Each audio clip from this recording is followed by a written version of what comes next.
jangan takut. Ya, itu adalah perkataan Yesus kepada kita. Kita bacakan dari Markus 6 ayat 45, judul perikop Yesus berjalan di atas air. Sesudah itu Yesus segera memerintahkan murid-muridnya naik ke perahu dan berangkat lebih dulu ke seberang, ke Betsaida. Sementara itu ia menyuruh orang banyak pulang. Setelah ia berpisah dari mereka, ia pergi ke bukit untuk berdoa. Ketika hari sudah malam, perahu itu sudah di tengah danau, sedang Yesus tinggal sendirian di darat. Ketika ia melihat betapa payahnya mereka mendayung karena angin sakal, maka kira-kira jam 3 malam ia datang kepada mereka berjalan di atas air, dan ia hendak melewati mereka. Ketika mereka melihat dia berjalan di atas air, mereka mengira bahwa ia adalah hantu. Lalu mereka berteriak-teriak sebab mereka semua melihat dia, dan mereka pun sangat terkejut.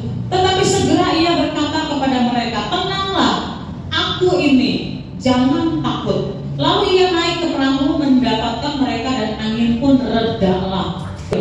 Amin. Nah, mari kita melihat beberapa hal dari nats ini.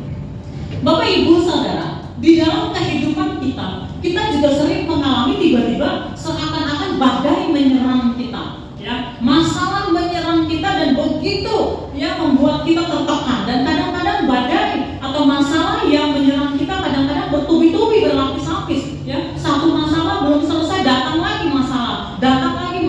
Padahal satu masalah aja sudah berat sekali, ya.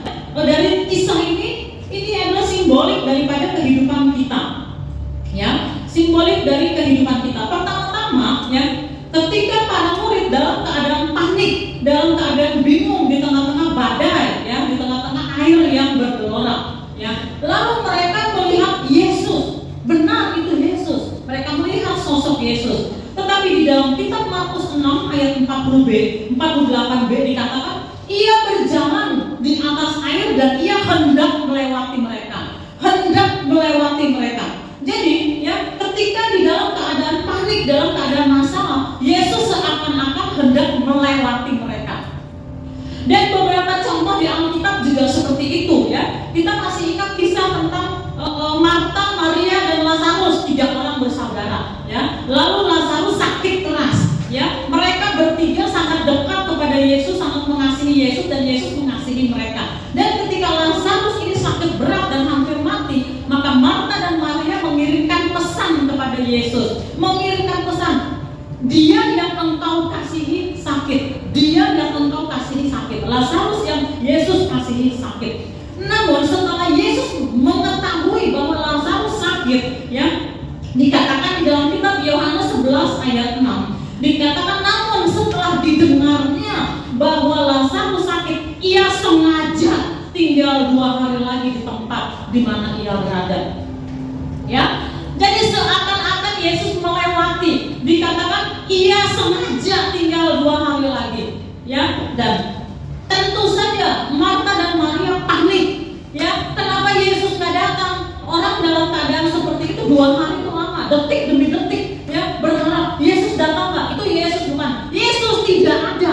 Ya, Yesus tidak datang, tidak menghampiri mereka. Ternyata justru sengaja Yesus, ya, tinggal 2 hari lagi tidak datang. Ya, jadi ketika murid-murid di tengah air, di tengah gelora, ya, di tengah badai, Yesus seakan-akan hendak melewati mereka. Ya, nah satu lagi contoh adalah ketika para murid, ya, berjalan menuju Emmaus, ya, Yesus mati di atas kayu salib. Para murid belum tahu bahwa Yesus bangkit, walaupun Yesus sudah berkali-kali berkata kepada mereka, aku akan bangkit, aku akan mengalami, ya, siksaan, aku akan mati dan aku akan bangkit. Ketika Yesus bersama-sama dengan murid-murid, tapi ketika peristiwanya terjadi, ya, ketika Yesus sungguh-sungguh mati di salib, murid-murid tidak yakin, tidak ingat bahwa Yesus akan bangkit. Lalu ketika murid-murid berjalan menuju Emmaus, mereka memperbincangkan, ya, dan mereka sedih, mereka susah hati. Kenapa? Karena mereka tadinya mereka berharap bahwa Yesus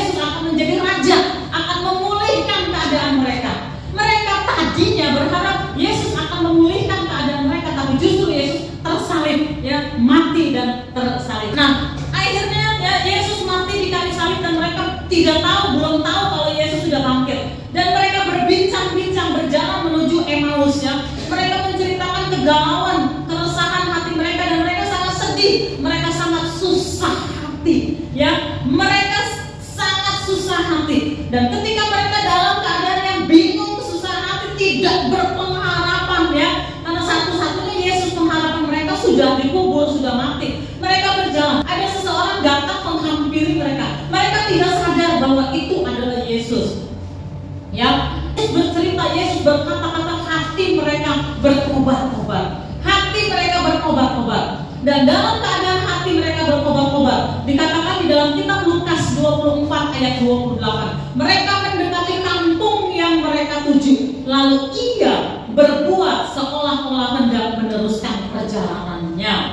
Jadi Yesus seolah-olah akan meninggalkan mereka, berjalan meninggalkan mereka. Lalu ia berbuat seolah-olah hendak meneruskan perjalanannya. Jadi seolah-olah hendak meninggalkan mereka yang dalam keadaan resah dan bingung.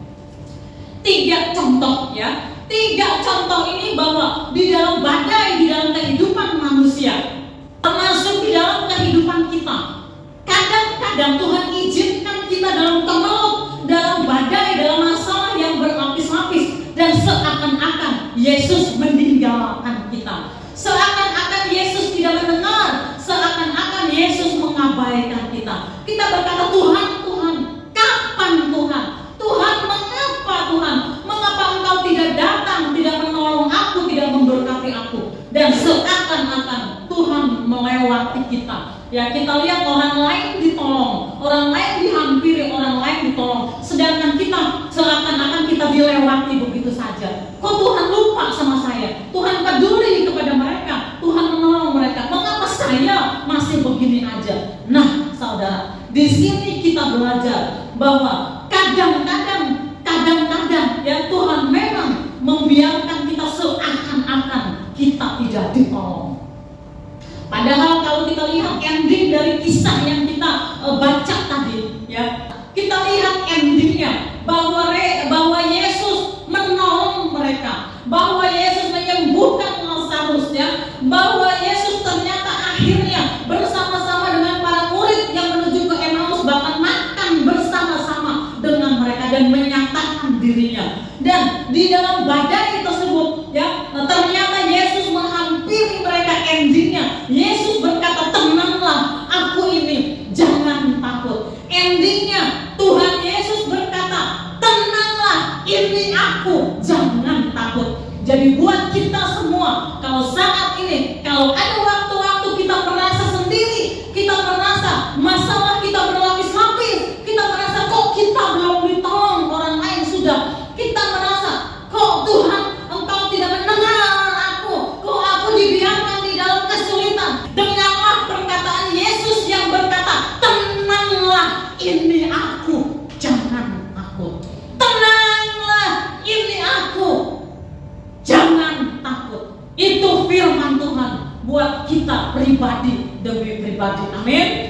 Yang kedua ya, di dalam masalah yang kita hadapi, sering kita salah berpikir ya. Di dalam kitab Markus 6 ayat 49 nats yang kita baca, ketika mereka melihat dia berjalan di atas air, mereka mengira bahwa ia adalah hantu, lalu mereka berteriak-teriak. Ya, Yesus berjalan di atas air menuju ya kepada mereka, berjalan seolah-olah hendak melewati mereka. Mereka tahu jelas itu Yesus. Dan mereka melihat bahwa Yesus berjalan di atas air, artinya mujizat. Ya, tetapi sering sekali Yesus datang menghampiri kita tidak seperti apa yang kita pikirkan. Ya, di dalam kehidupan kita dan juga para murid saat itu, mereka berharap bahwa Yesus, bahwa Allah menolong dengan cara mereka seperti apa yang mereka pikirkan. Jadi ketika Yesus datang dengan cara yang berbeda, mereka berteriak-teriak, mereka ketakutan, dan mereka tidak percaya bahwa itu Yesus. Apa bedanya dengan kita? Di dalam kehidupan kita, ketika kita punya masalah, kita berpikir pakai cara kita sendiri. Oh, seharusnya seperti ini, seharusnya Tuhan melakukan ini, seharusnya Tuhan memberkati aku begini. Kita berpikir pakai cara kita.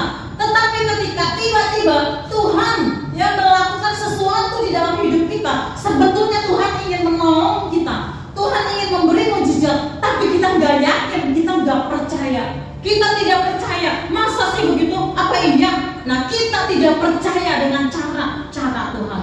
Itulah kita. Mereka mengira bahwa ia adalah hantu dan mereka berteriak-teriak. Padahal udah jelas bahwa itu adalah sosok Yesus. Seharusnya kalau mereka berpikir dengan jelas, mereka tahu bahwa Yesus berjalan di atas air adalah mujizat. Jadi mujizat itu bagian dari pertolongan di dalam masalah mereka. Demikian juga dengan kita.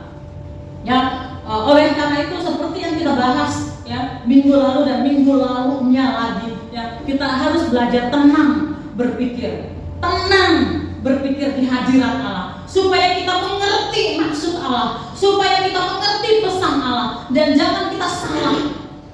Ya, jadi murid-murid ini di sini ya sebetulnya mencurigai Yesus. Jadi saudara-saudara, kalau saudara adalah anak-anak Tuhan, ya, yang berseru kepada Tuhan, ya, yang sudah mengikatkan diri kepada Yesus untuk setia sampai mati, mengikatkan perjanjian dengan Yesus, sudah berkali-kali kita bahas. Seharusnya kita tidak mencurigai Yesus. Ya, kalau saat ini kita sebagai anak-anak Tuhan, sebagai orang yang sudah terikat kepada Yesus, dan saat ini kita mengalami masalah, ya bahkan masalah yang berlapis-lapis. Kalau saat ini kita merasa seakan-akan tidak ada pertolongan, seakan-akan tidak ada pertolongan dari Tuhan, ya saya mau memberikan pesan kepada kita, jangan curiga kepada Yesus. Jangan curiga kepada Yesus. Saya selalu mengatakan kepada anak saya, kalau saya marah, mama sayang kepada kamu, mama sayang kepada kamu, mama tidak rela ya engkau direnggut ya untuk hal-hal yang tidak baik, mama sayang kepada engkau. Jadi marah karena sayang. Jadi saya katakan jangan curiga kepada orang tua. Bapak Ibu Saudara, kalau saat ini kita seakan-akan melihat bahwa Tuhan berdiam, Tuhan tidak mendengar, Tuhan tidak menjawab, ya, dan kita lihat orang lain ditolong, ya saya katakan jangan curiga kepada Yesus. Jangan curiga kepada Yesus. Kenapa? Kita akan lihat nanti endingnya. Kita akan lihat waktu Tuhan, kairos Tuhan, endingnya pasti luar biasa. Amin. Endingnya pasti baik. Amin. Ya, katakan endingnya pasti baik. Ya, lebih keras lagi kita katakan endingnya pasti baik. Ya, jadi jangan curiga kepada Tuhan. Ya, kita jalani, ya kita lakukan bagian kita. Ya, kita lakukan bagian kita, itu cukup. Dan yang ketiga, pada akhirnya ya Yesus datang menghampiri mereka, lalu dikatakan di ayatnya yang ke-50, tetapi segera ia berkata kepada mereka, tenanglah, aku ini, jangan takut. Lalu ia naik ke perahu, mendapatkan mereka, dan angin pun reda. Lalu ia naik ke perahu mendapatkan mereka, dan angin pun reda. Jadi pesan Tuhan hari ini buat kita, pribadi demi pribadi, Allah berkata, tenanglah, ini aku, jangan takut. Ya, izinkan kalimat-kalimat ini menjadi rema di dalam hidup kita, di dalam diri kita. Terima dengan iman, rema firman Tuhan, roti kehidupan. Kita pegang itu, kita tidak curiga kepada Tuhan, kita percaya kepada Tuhan, dan biarlah Dia dengan caranya membuat badai dalam hidup kita reda. Biarlah Allah dengan caranya, bukan dengan cara kita, pikiran kita, Dia membuat badai hidup kita reda. Ya, badai hidup kita reda. Kita harus mempercayai Allah. Ya, kita harus mempercayai cara-cara Allah. Ya, mari kita merenungkan bahwa di dalam hidup kita masalah dan masalah silih berganti, naik dan turun. Mungkin 10 tahun yang lalu saudara punya masalah yang sangat berat, ya, tapi mungkin hari ini masalah tersebut sudah tidak ada, sudah selesai, karena saudara sudah melewati, ya, itu masalah 10 tahun yang lalu. Mungkin masalah 5 tahun yang lalu sangat berat buat saudara, tapi hari ini masalah tersebut sudah menjadi kenangan, tidak ada. Atau mungkin 1 tahun yang lalu, apa masalah saudara? Ya, apapun masalah saudara, ya mungkin masalah tersebut sudah hanya menjadi memori. Hari ini saudara sudah tidak lagi bergumul untuk masalah tersebut. Artinya apa? Maksudnya apa saya menyampaikan demikian? Maksudnya begini, masalah saudara hari ini, masalah saudara saat ini, besok-besok, bulan depan, tahun depan, masalah itu sudah berlalu.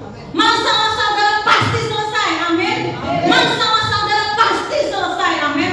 Karena saudara punya Yesus yang bisa untuk dipercaya, amin. Ya, nah jadi masalah yang saudara anggap berat saat ini, saudara percayakan kepada Allah. Jangan curiga kepada Yesus. Maka beberapa hari lagi, beberapa minggu lagi, mungkin beberapa bulan lagi, atau bahkan ya 1 tahun lagi, ya masalah tersebut sudah lewat.